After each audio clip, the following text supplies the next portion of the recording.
Nakatakdang ilabas ngayong araw ng Senate Impeachment Court ang ruling kaugnay ng mga umano'y paglabag sa Rule 18 ng Impeachment Rules o ang Sub Judice Rule. Kasunod ito ng naging manifestation ni Defense Lead Counsel Attorney Sheila Sison kaugnay ng social media post ni Private Prosecutor Attorney Amando Vergil-Ligutan na hindi pinahihintulutan sa cross-examination ang misleading questions. In-expect din natin na mag-rule siya on the manifestation of the respondent's lead counsel, Attorney Sison, and his motu proprio observation and of the behavior of the counsels in and outside of the court. Kaugnay nito ay pinaliwanag ni Attorney Reggie Tonggol, spokesperson ng Impeachment Court, kung ano ba talaga ang bawal, lalo na sa pagpo-post o pagsasalita ng opinyon na may kaugnayan sa paglilitis.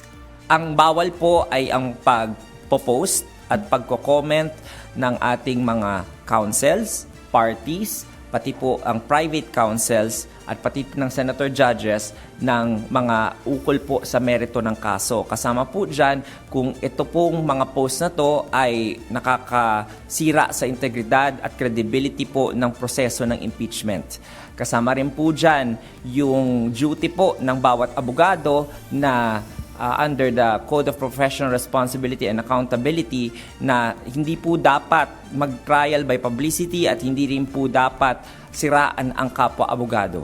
Whether in the media po or sa outside of the media. Aniya may penalty o parusang maaaring ipataw ang korte sa sino mang hindi tatalima sa rules na umiiral at ipinatutupad ng impeachment court. Ang pinaka-extreme pong penalty sa aming mga abogado under the rules of court ay yung pagkakadetena dahil ikaw ay sasabihing direct or indirect contempt. So kasama po sa mga penalties na pwedeng gawin ng isang hukom, una po pwedeng i-reprimand, pagsabihan. Pangalawa, i-admonish po.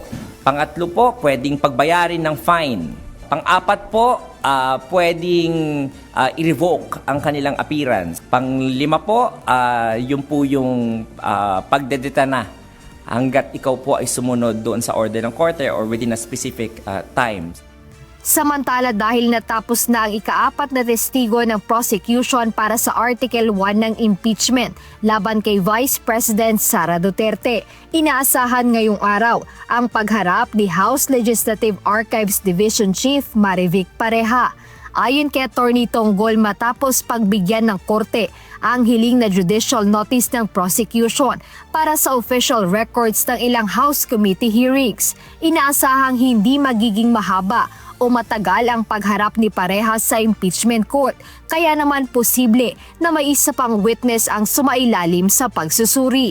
So, as to the other matters outside of the judicial notice ng korte, hindi pa po natin alam kung ano pa yung ibang mga itetestify ni Ms. Pareja, pero dahil may judicial notice na napaikli na yon, hindi na as extensive yung testimonya niya dahil may judicial notice na nga doon, ukol doon.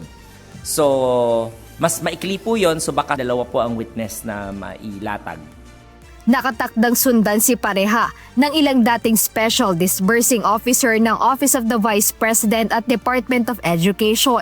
Maaaring ang mga ito ang kauna-unahang hostile witness ng prosecution para sa Article 1 ng impeachment kung saan nakapaloob ang mga alegasyon sa umano'y maling paggamit ng confidential funds ni VP Sara.